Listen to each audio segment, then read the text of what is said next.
స్నేహితులారా, ఈ సమయాన్ని బట్టి దేవునికి వందనాలు తెలియజేస్తూ ఉన్నాను.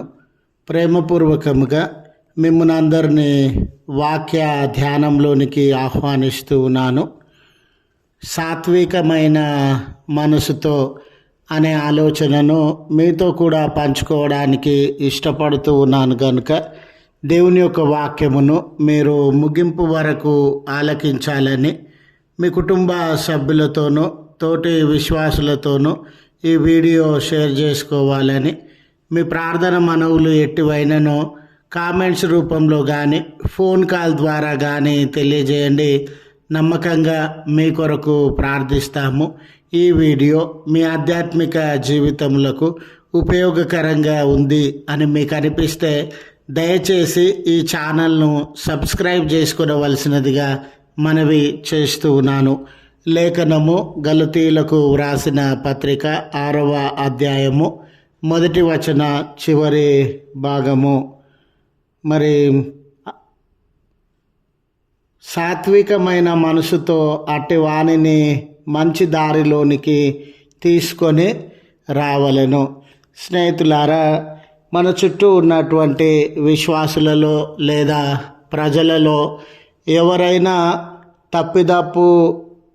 తప్పిదములతో కూడినటువంటి జీవితాన్ని, పాపంతో కూడినటువంటి జీవితాన్ని జీవించేటటువంటి వారుగా ఉన్న ఎడల, వారి ఎడల మనము నెగిటివ్ ఆలోచనను కలిగి ఉండి వీరిని ప్రక్కన పెట్టాలండి, వీరి ఆలోచన పనికిరానటువంటిదండి, వీరి జీవితము పనికిరానటువంటిదండి, వీరు అపవిత్రమైనటువంటి జీవితాన్ని, పాపంతో కూడినటువంటి జీవితాన్ని జీవించేటటువంటి వారండి, గనుక వీరిని మనము ప్రక్కన పెట్టాలి అని ఏదైనా తప్పిదము కలిగినటువంటి వారిని, జీవితంలో మరి పతనమైన స్థితిగతులను అనుభవించేటటువంటి వారిని అంటరానటువంటి వారిగా, పనికిరానటువంటి వారిగా మనము చిత్రీకరించేటటువంటి వారంగా,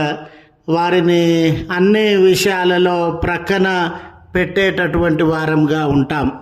ఇలాంటి తరుణంలో స్నేహితులారా, దేవుని యొక్క మనసు, దేవుని యొక్క ఆలోచన వారి జీవితాలలో ఏమై ఉన్నది, నిజంగా దేవుడు వారిని ప్రక్కన పెట్టాలని, అంటరానటువంటి వారుగా చూడాలని ఆలోచన కలిగినటువంటి దేవుడా అని మనము ఆలోచించినట్లయితే, దేవుడు మనకు తెలియజేస్తూ ఉన్నటువంటి విషయము లేదా విశ్వాసులుగా మనకి ఇవ్వబడుతూ ఉన్నటువంటి సలహా ఏమిటంటే, మీలో ఏ తప్పిదంతో ఉండినటువంటి వ్యక్తి అయినా లేదా జీవితంలో పాపపు జీవితాన్ని అనుభవించేటటువంటి వ్యక్తినైనా మీరు ఒక అంటరాని వాడిగా, పనికిరాని వాడిగా చూడకండి.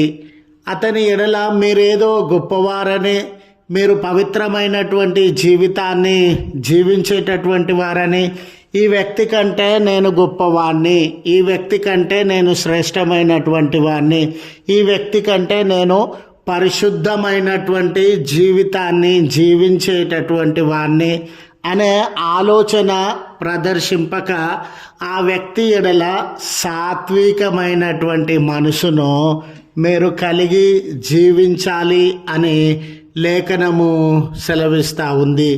అంటే మర్యాద పూర్వకమైనటువంటి, తగ్గింపుతో కూడినటువంటి, వినయము కలిగినటువంటి మనసును ఆ వ్యక్తి ఎడల మనము ప్రదర్శించేటటువంటి వారంగా ఉండాలని, ఆ వినయపూర్వకమైనటువంటి మనసుతోనే, తగ్గింపు కలిగినటువంటి మనసుతోనే ఆ వ్యక్తితో ప్రవర్తించేటటువంటి వారంగా, మాట్లాడేటటువంటి వారంగా ఉండి అతనిని మంచి దారిలోనికి తీసుకొని రావడానికి ప్రయత్నించేటటువంటి వారంగా ఉండాలని లేఖనము సెలవిస్తూ ఉంది.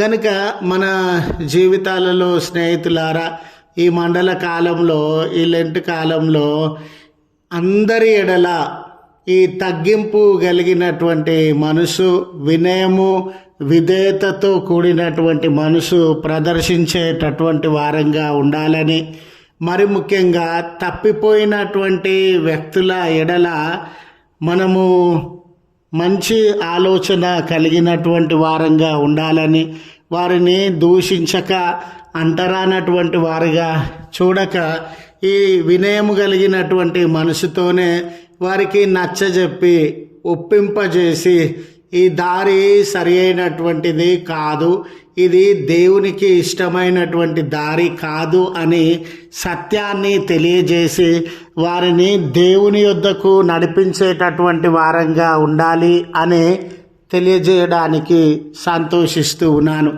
మీరు చూడండి, తప్పిపోయినటువంటి గొర్రె ఎడల ఒక కాపరి మనసును మనము గమనించినట్లయితే ఆయన కోపాన్ని, ఆవేశాన్ని ప్రదర్శింపక ఎంతో వినయము, ఎంతో తగ్గింపు స్వభావం కలిగి ఆ గొర్రెను వెతికేటటువంటి వాడుగా, దానిని కనుగొని చాలా మంచి మనసుతో తన భుజాల మీద మోసుకొని మందలోనికి తీసుకొని వచ్చేటటువంటి వాడుగా ఉండినాడు.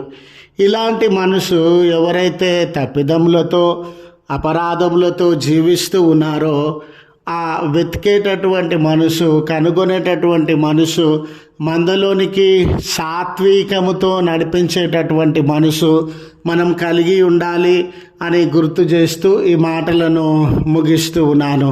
ప్రార్థించుదము. కృపగల తండ్రి, ప్రేమగల మా దేవ, మీ పరిశుద్ధ నామమునకు వందనాలయ. ఈ చక్కని దినాన్ని, అవకాశాన్ని మా జీవితాలలో అనుగ్రహించిన విధానమును బట్టి మీ కృతజ్ఞతలు చెల్లిస్తూ ఉన్నాం. నీ ప్రియబిడ్డలను అందరినీ ఈ దినపు దీవెనలతో మీరు దర్శించండి. వారి ప్రార్థన మనవులను అంగీకరించండి. ఏ నష్టము, కష్టము, ఇబ్బందులు, కొరతలు వారి జీవితంలో ఉండినట్లయితే దేవా, మీరు కనికరించి మీ దయగలిగిన హస్తమును చాచి సమస్త బంధకముల నుండి, బలహీనతల నుండి విడుదలను అనుగ్రహించి ఈ నూతన దినం, నూతన ఆశీర్వాదము, నూతన మనసు, నూతన నిర్ణయాలు వారి జీవితాలలో సలిపేటటువంటి బిడ్డలుగా ఉండుటకు మీ కృప నడిపింపు దయచేయమని క్రీస్తు పేరట వేడుకొనుచు ఉన్నాము తండ్రి. ఆమెన్. తండ్రి, కుమార, పరిశుద్ధాత్మ త్రియేక దేవుని దీవెన మనకు తోడై ఉండి మనలను కాపాడును గాక. ఆమెన్.